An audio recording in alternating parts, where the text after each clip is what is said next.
Hello everyone and welcome to OGspot.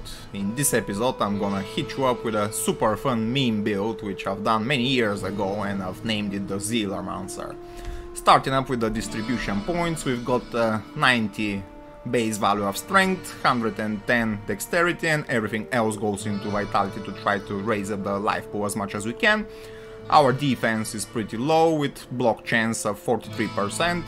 Our zeal attack rating is absolutely comical with just a little bit over of 1600. Our resistances are not that good but not horrible either, with fire 49, 66 cold, 40 lightning and poison 85.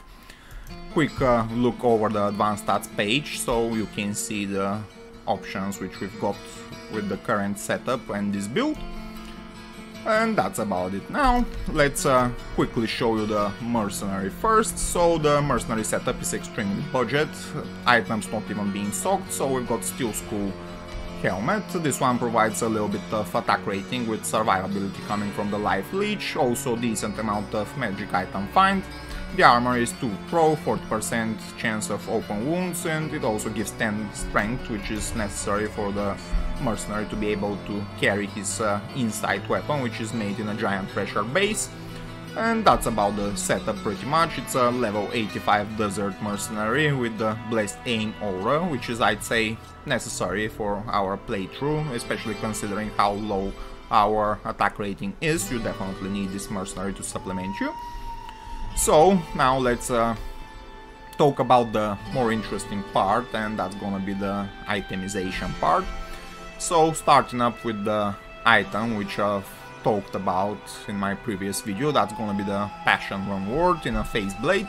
So ideally you'd like to have one with 80% to attack rating, which is the optimal. Our one is nearly the minimum, which is 50%. We got 55 on ours, so we're almost out there. Now, the important things which this item gives you are the 1 to zeal and the attack speed with the attack rating boost. The enhanced damage is, I'd say, not that important, as we're not concentrated on physical damage aspects, we're more concentrated on the proccing of the different spells and effects with this build, and we're gonna explain these in a minute. So that's our weapon. Now let's talk about the boots. So the boots are the best in slot for a melee striker, being Gore Rider boots. These ones give 30% faster on walk, 15% chance of crushing blow, 15% deadly strike and 10% chance of open wounds. All of these can be applied on a zeal attack, so they all work with it. Now let's talk about the amulet, which is the High Lord's Wrath amulet. 1 to all skills, 20% increased attack speed, 1 to 30 lightning damage, 31% deadly strike. So lightning resist 35 and attackers take lightning damage of 15. This one applies mini-stun effect on the enemies. So this one is stacking very nicely with the boots, and these two pieces really complement each other pretty well. Now let's talk about the helmet. So the helmet we're using is the Andario's Visage, being socked with a raw rune to negate the minus 30 resistance coming naturally with this headpiece. So the important mechanic coming from this item is being the 15% chance to cast level 15 Poison Nova when struck. How this works is basically whenever a monster or enemy attacks us, we've got 15% chance to cast level 15 Poison Nova. And this is very strong and very powerful. Basically this is our AoE damage effect. We're gonna talk about it a little bit extensively in a minute. So 2 to all skills also coming from this item, 20% increased attack speed, 8% life stolen per hit, 30 to strength, which is a massive booster, really good defense on it as well, 10 to maximum poison resist plus 70 and level 3 venom charges. These ones can be replenished by repairing the item of the vendor or using the cube recipe, which I've shown in my previous video, so you can check that out if you're interested. The helmet is complemented pretty well by the rings which I'm wearing, and I've got 2 of the same Carrion Wind rings. These ones are also giving us the same mechanic of casting Poison Nova when struck, but we got 10% chance to cast level 10 Poison Nova on each ring. So the Poison Nova being a little bit of a lower level means it's gonna do slightly less damage, but this is not gonna bother us because we're casting it so frequently, pretty much all the time, it's almost spamming it. We've also got 8% chance to cast level 13 Twister on striking, so these Twisters are doing about 130 physical damage whenever they proc, and they also apply mini-stun effect, so they're really helpful in a fight. Also, each of the rings provides 9% life stolen per hit, so basically combine these two ring pieces with the head piece, we've got 26% of life stolen per hit, which is definitely not a lot if you do so little damage, but whenever we land a double damage attack or crushing blow hit, we get a decent amount of life back, so that's good to have. There's also 142 defense versus missiles coming from this item, which is protecting us from ranged attacks.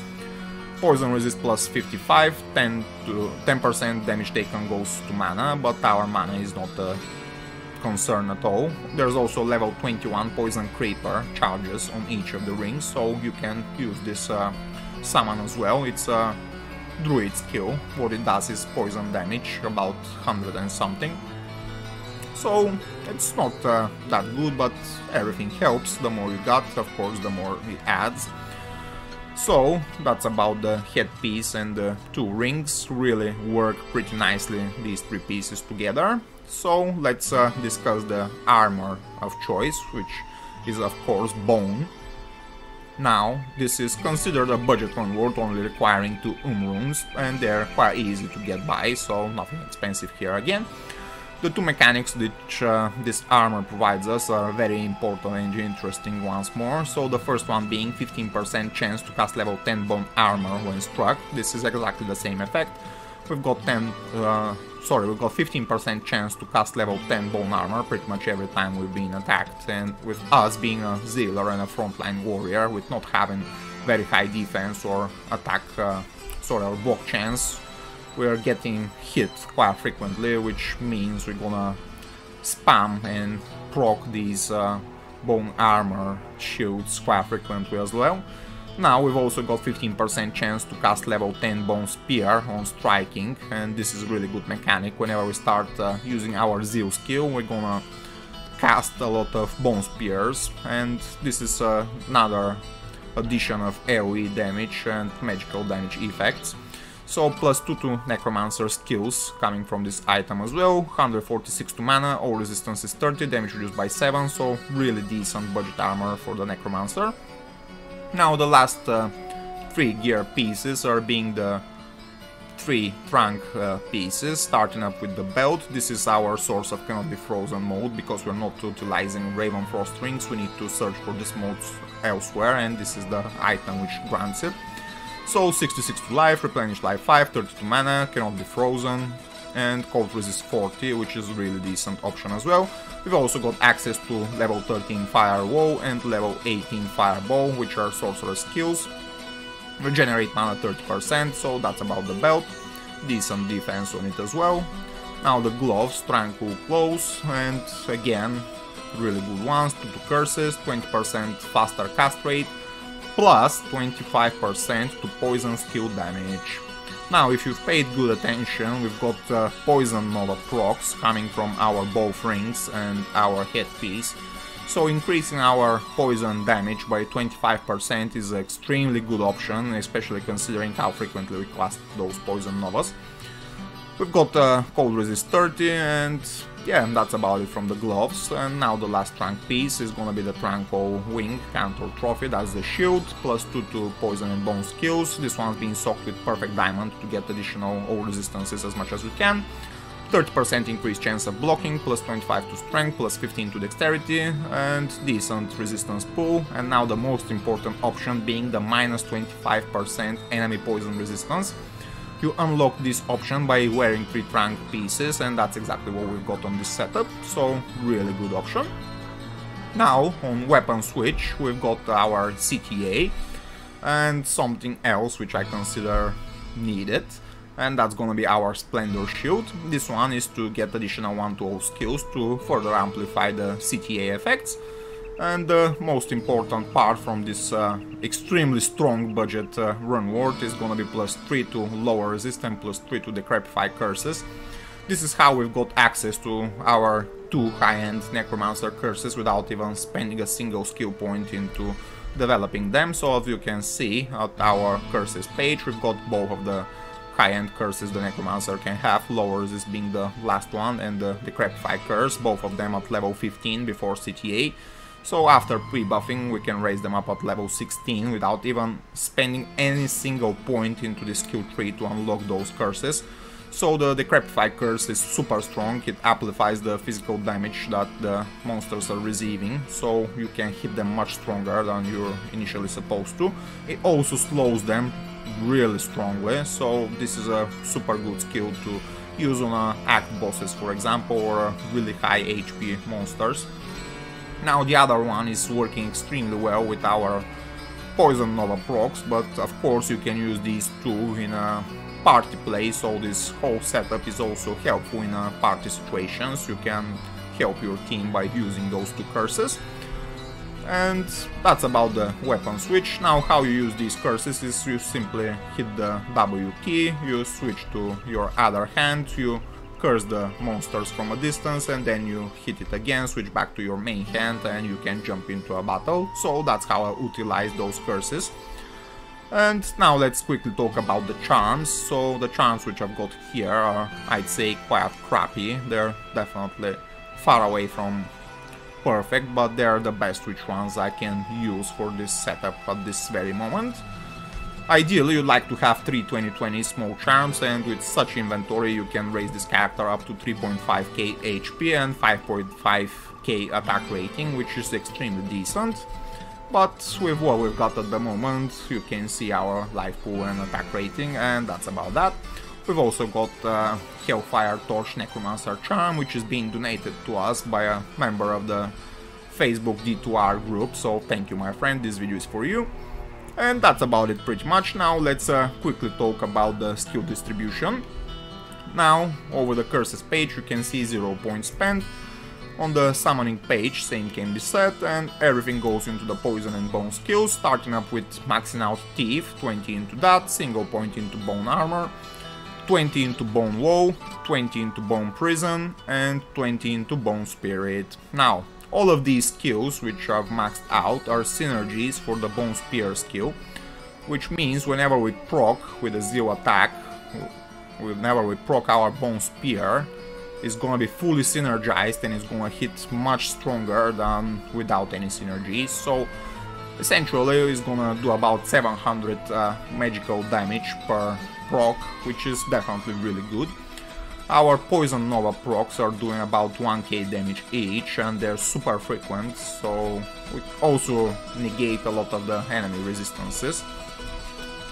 Now the Bone Prison and Bone Wall skills being synergies for the Bone Armor, this means it's fully synergized, and at level 10 it absorbs 710 physical damage. And with us being in the battle all the time, getting hit constantly and proccing it means that we are nearly invincible to physical damage, and that's extremely cool with our Zealermancer. Now the rest of the skills are going into one into Poison Nova, and the rest are spread in between the synergies for the Poison Nova. We've got 6 into Poison Explosion and 6 into Poison Dagger, with the idea being every additional level this character gets the skill points to be distributed between the Poison Dagger and the Poison Explosion skills to further amplify the damage of the Poison Nova procs. So that's about our skill tree distribution. Now let's quickly talk about what kind of a content you can do with this build and this setup. Starting up with Act 1, definitely forget about the cow levels, this is gonna be an extreme struggle with this build. So in Act 1 you can do the pits, you can do the catacombs, you can hunt Andariel. Act 2 you can do the ancient tunnels in the Lost City, you can also do the Arcane Sanctuary quite easily. Act 3, the Travinco is doable, but you have to rely on your Necromancer skills to lock the High Consuls with the Bone Prison skill and gun them down with the Bone Spirit from a distance. Melee fight with the High Consul, I don't recommend it simply because we're not having the resistances needed for that. You can also hunt Mephisto down, so that's about Act 3. Act 4, skip it at all costs, definitely with this build and setup. And in Act 5 you can do party bow runs, these are doable. You can solo do crystalline passage runs, and you can also do Frigid Highland, and this is where I'm gonna go to show you this build in action. So with a little bit of gameplay, let's go over the first waypoint in Act 5, Frigid Highland, and we are on Hell difficulty as you can see, and now let's quickly pre-buff with our CTA, starting up with Battle Orders and Battle Command. Now we go into Bone Spirit. Now we're gonna switch into our main hand, and the interesting parts which we're gonna talk about are the Venom charges, which is coming from the Andario's Visage. This is also further amplified by the minus enemy poison resistance from the Triangle Shield and the plus 25 to poison skill damage from the gloves, so we got access to the Venom skill. This gives us a little bit of poison damage. Now we've also got access to the Poison Creeper. This is a summoning, it's a druid skill. It does about 100 poison damage, so that's about that.